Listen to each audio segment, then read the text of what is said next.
Robert Roswell Palmer, commonly known as R.R.Palmer, was a distinguished American historian at Princeton and Yale universities who specialized in 18th-century France. His most influential work of scholarship, The Age of the Democratic Revolution, A Political History of Europe and America, 1760 to 1800, examined an age of democratic revolution that swept the Atlantic civilization between 1760 and 1800.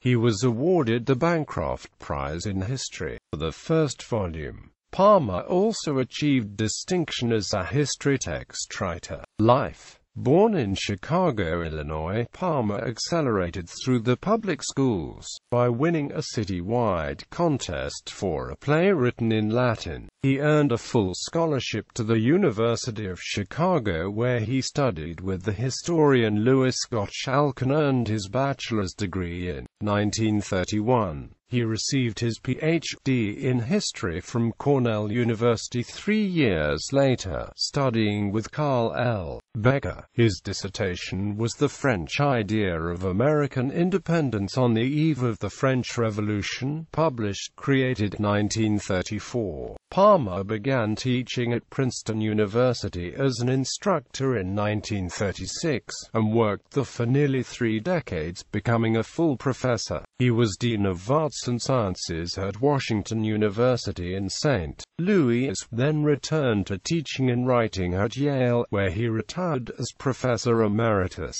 Palmer had visiting professorships at numerous universities, including Berkeley, Chicago, Colorado, and Michigan. After retiring in 1977, he returned to Princeton as a guest scholar at its Institute for Advanced Study. Palmer married Esther Howard in 1942, and they had 3 children and 4 children. His son, the historian Stanley Palmer, is a professor of history at the University of Texas at Arlington.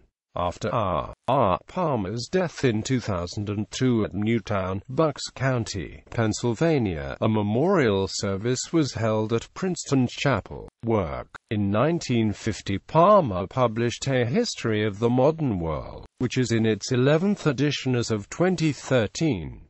The text has been translated into 6 languages and is used in more than 1,000 colleges and many European history high school courses. It is notable for its clear essay-like writing style. Palmer's introduction covers the period from the earliest signs of human civilization to 1300 CE. The main body of the text covers events from the Black Death to the fall of the Soviet Union in European history. The book is organized partly by ideas. For example, the relation of the French Revolution to modern and ancient thought may be mentioned before the French Revolution. Palmer's most important work of historical scholarship is The Age of the Democratic Revolution, A Political History of Europe and America, 1760 to 1800.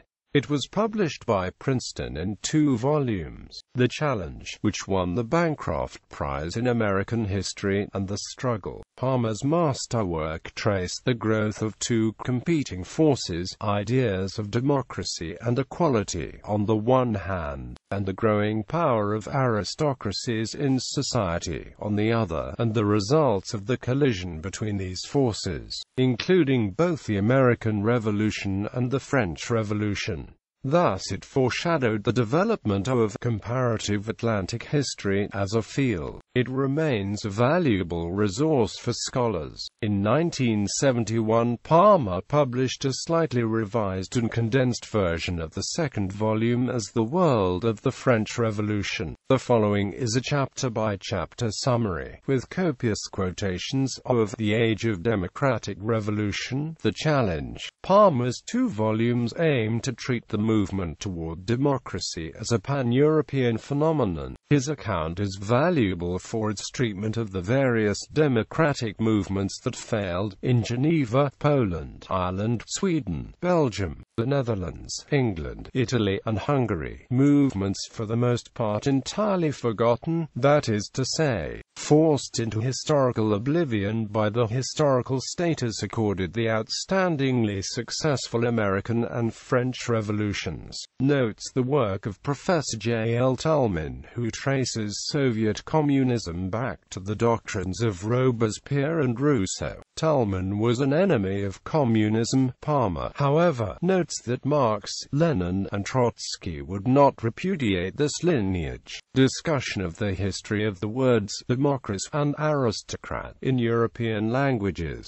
This is a very fine discussion, the details of which defy notation. Corporate rights versus individual rights. The trappings and duties of aristocracy. Montesquieu used the notion of aristocracy as the bulwark against a despotic executive, compared with Adams' view of aristocracy as the vehicle of despotism and a strong executive as the protector of the people. Whenever old disorders have been eradicated speedily and with success, it will be seen that it was the work of a single enlightened person against many private interests. Pietro Verri on the enlightened despotism. Maria Theresa. Intermediate bodies as checking the king. Discussion of Jean-Jacques Rousseau's The Social Contract, the act by which a people acknowledges and confirms itself as a united people equals the general will. Reading this account, the realization forces itself upon one that in present-day America the general will had collapsed, undermined to dilapidation, by blue state, red state extremism et alia, that the depositaries of executive power are not the masters of the people, but its offices, that the people may establish or remove them as they please. It is precisely because the force of things always tends to destroy equality that the force of legislature should always tend to maintain it. Thus Empress Maria Theresa favors the common man against the bohemian landlords. The primacy of public over private duty. In a good state, men will have little private interest or private business. They will constantly be busy as citizens, attending assemblies, watching over officials, ratifying laws. But recall that Rousseau's model was the tiny Republic of Geneva, where direct democracy was at least potentially possible. Diseased madness, unhinging of the mind, forgetfulness of the past, rebirth from the ashes equals the revolutionary process. The problem of imposing of a common will, the dictatorship of the terror and the proto-totalitarian character of any radical revolution when enacted in the face of a capable and resisting status quo. Resistance to taxation qua taxation. The great American tradition. In the habit of depending on the British, they were truly provincial. They had little notion of providing for their own defense. They recognized no problems of international relations with which it was incumbent upon them to deal. In the matter of taxes, they were, indeed, in the state of nature. As late as 1778, the Continental Congress wrote to Franklin, then in Paris,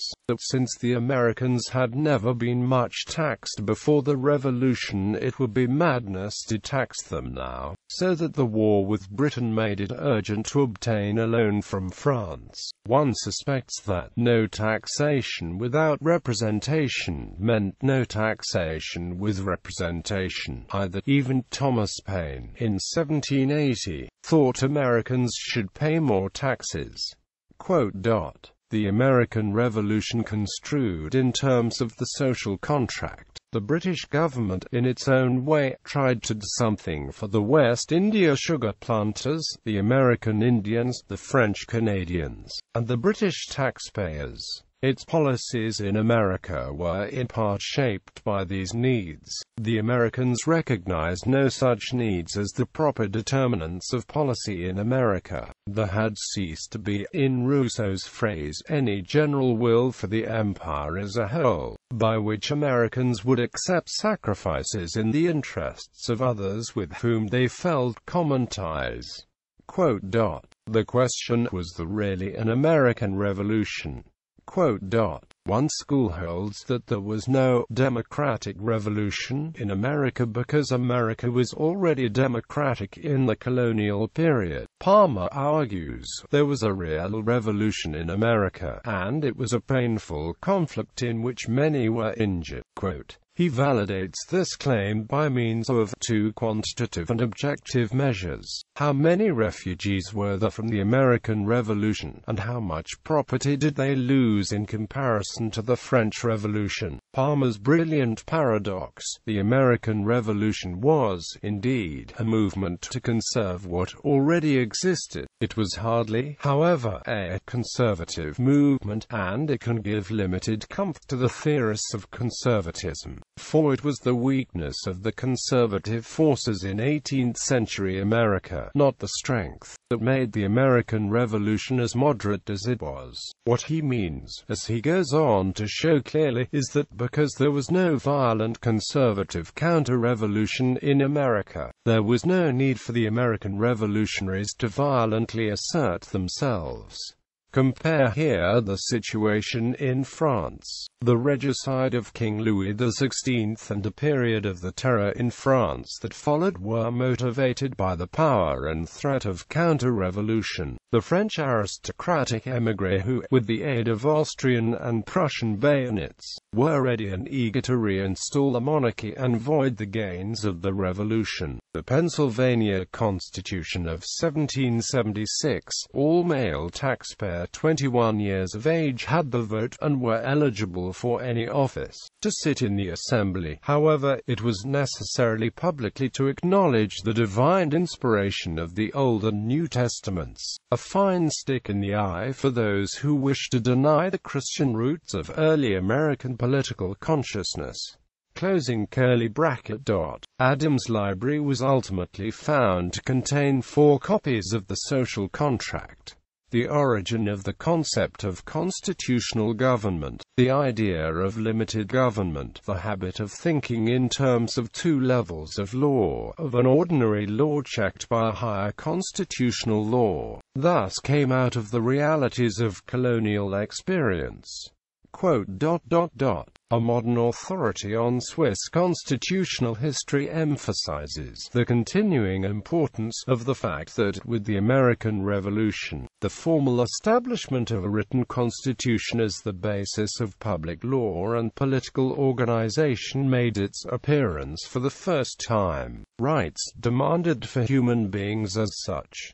It was not necessary to be English, or even American, to have an ethical claim to them. Quote, henceforth the United States, in Lewis Hartz's phrase, would be the land of the frustrated aristocrat, not of the frustrated democrat. For to be an aristocrat it is not enough to think of oneself as such. It is necessary to be thought so by others, and never again would deference for social rank be a characteristic American attitude. Elites, for better or for worse, would henceforth be on the defensive against popular values. Quote, Chapter 9, Europe and the American Revolution, records the effect of the American Revolution in Europe, particularly its intellectual reverberations. The first and greatest effect of the American Revolution in Europe was to make Europeans believe, or rather feel, often in a highly emotional way, that they lived in a rare moment of momentous change. They saw a kind of drama of the continents. Rousseau, he has been called an early pre-socialist, and credited with the idea that property is theft, but he was also involved in speculation in Ohio River land, and with this in mind made a trip to the United States, etc. The great problem was to prevent the powers thus constituted from usurping more authority than they had been granted. According to one school, this should be done by a balance of constituted institutions or powers. According to the other, the people itself must maintain constant vigilance and restraint upon the powers of government. Rousseau belonged emphatically to the second school. The constituent power, or people, he said, must keep perpetual watch over government.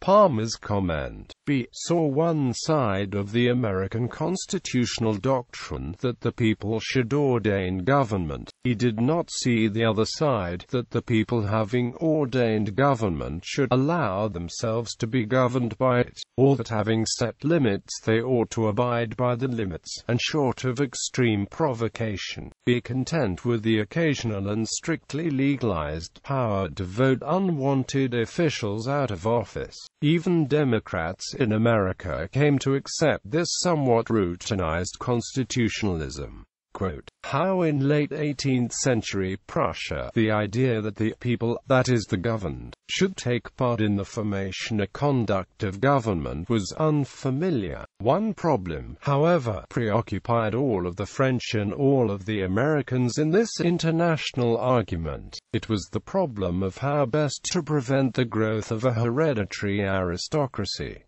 The dispute between Turgot and John Adams. Turgot objected to the doctrine of separation of powers since he thought that the nation must be represented as an undifferentiated whole. Abbé Mably joined Adams in opposition to Turgot. Regarded as an early prophet of socialism, he had remarked to Adams that people who are hungry cannot be punctilious about virtue.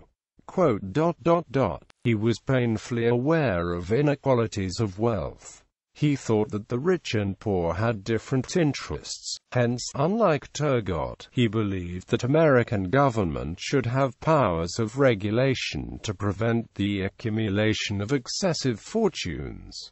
Quote, Mably did not believe in Adams' popularly elected executive, but he did firmly believe in a two-chamber system with a strong Senate, by which aristocracy and democracy are held in equilibrium. Adams' reading of European history taught him what it never taught most Democrats, Jeffersonians or Whigs, that monarchy over the centuries had often protected the people against the nobles. Adams wrote, is the natural friend of the people, and the only defense which they, the representatives, can have against the avarice and ambition of the rich and distinguished citizens. And it is the usual practice of a few illustrious and wealthy citizens to excite clamors and uneasiness against the executive, which is the essence of government. According to Adams, the rich should be made to sit apart in a house of their own, not to protect their own interests, and not because in a popular one-chamber system the people would despoil them, but for the opposite reason. Because if the rich sat in a one-chamber house they would corrupt the popular representation and despoil the people.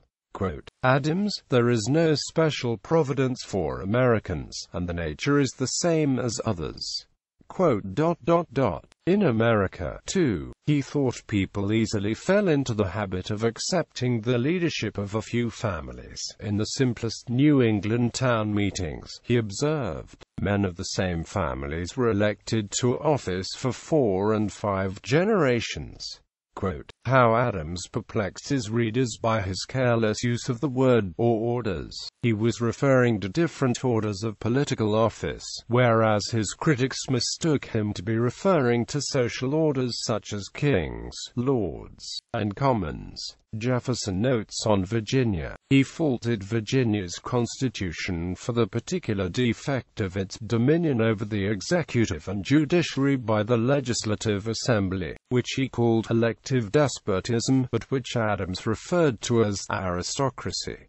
Quote, The views of Condorcet, like Turgot, advocate for a single assembly to represent simply the nation as such, though the Revolution brought him to accept manhood suffrage. In 1788 he favored voting rights only for those who owned enough landed property to live without working. To smaller landowners he proposed giving fractional votes. Dupont de Nemours's writing to Jefferson, there is a perfect government, the beau idee acute tale of government, better than even the Americans yet have, but which the nations will enjoy some day because of the perfectibilité de l'esprit humain. Nothing could be further from Mably, or from Adams, or even from Jefferson, all of whom preferred to trust in institutional arrangements rather than in human nature or mere declared rights. To prevent prevent the usurpation of power.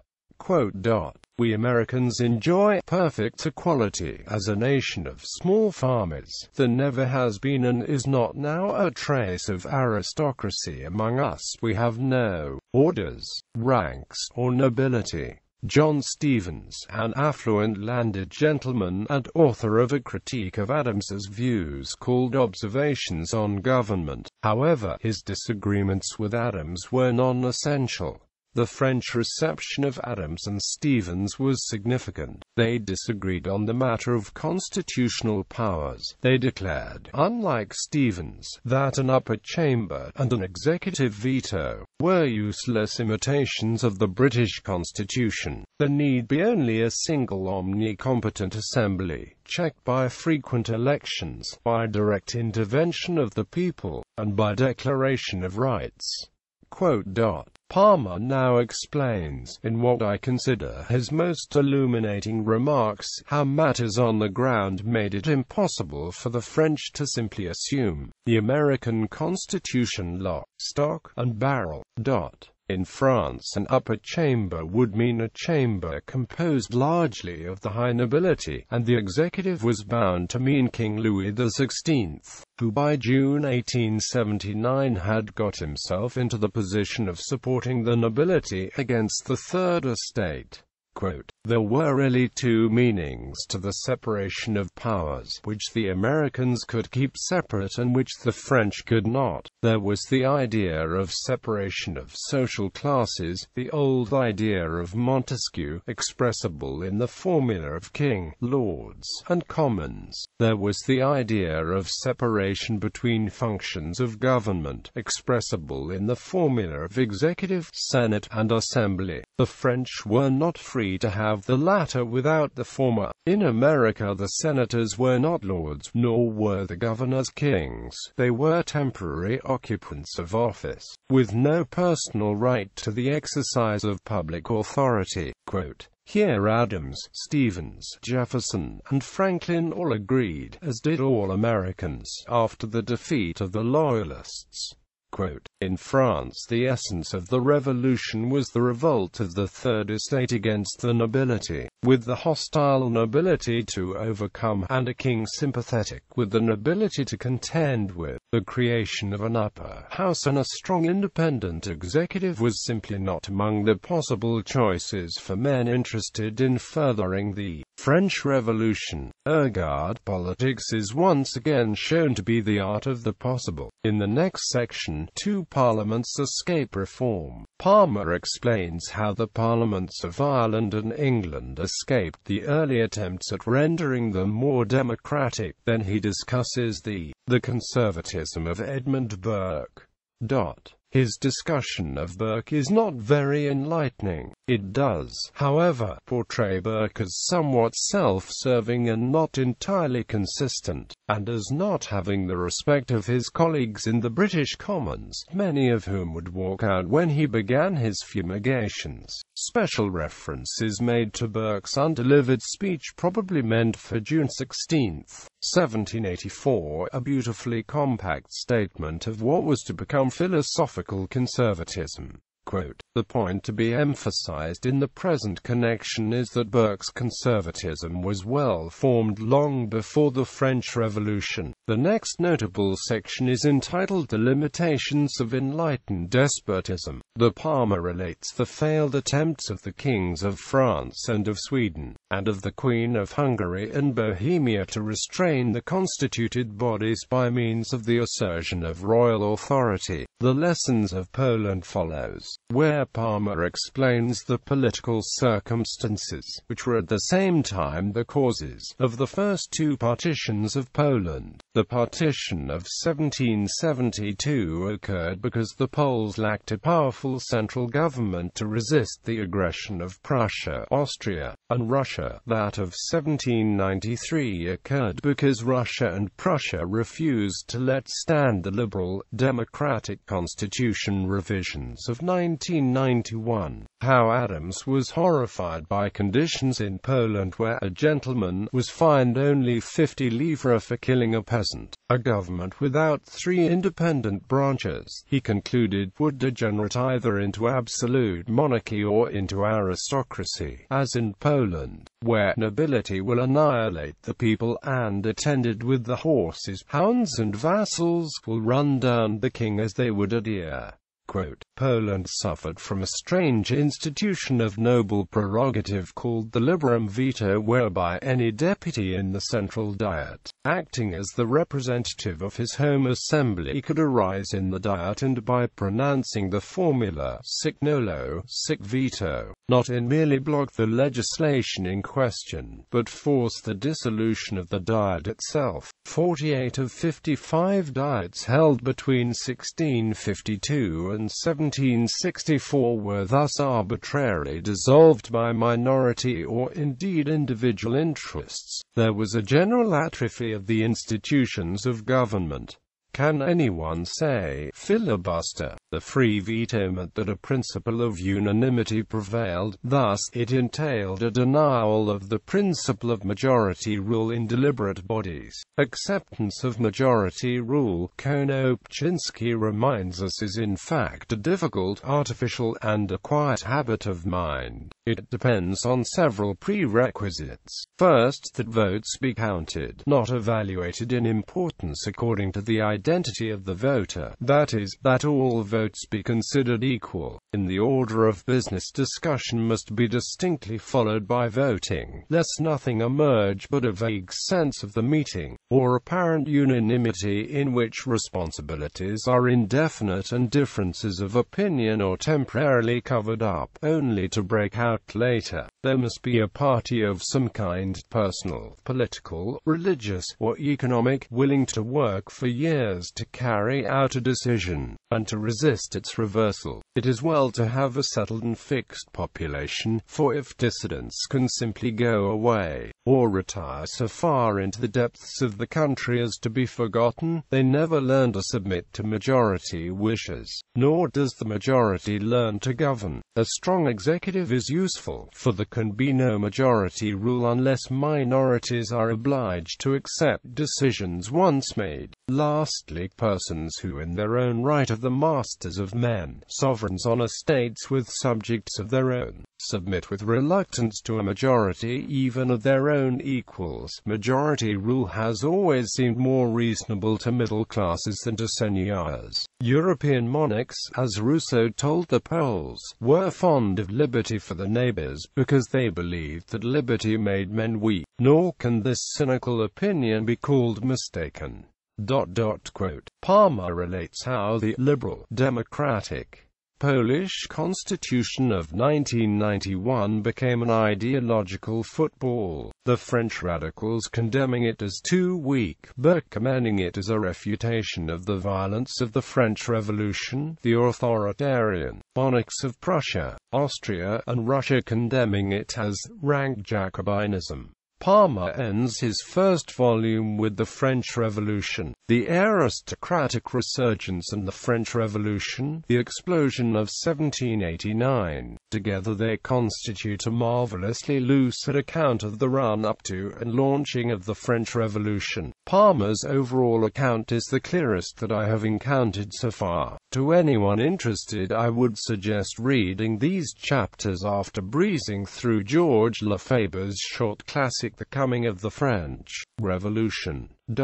The 1941 monograph 12 Who Ruled is also noteworthy. It has been in print since its first edition was reissued with a new preface in 1989 for the French Revolution Bicentennial, and was reissued as a Princeton classic in 2005 as part of the University Press Centennial celebration. The book is a fusion of history and collective biography, focusing on the members of the Committee of Public Safety and their efforts to guide France during the terror following the Revolution. Columbia University history professor Issa Wally, a specialist in the Revolutionary and Napoleonic eras, has stated that 12 Who Ruled may be the best book on the French Revolution written by an American.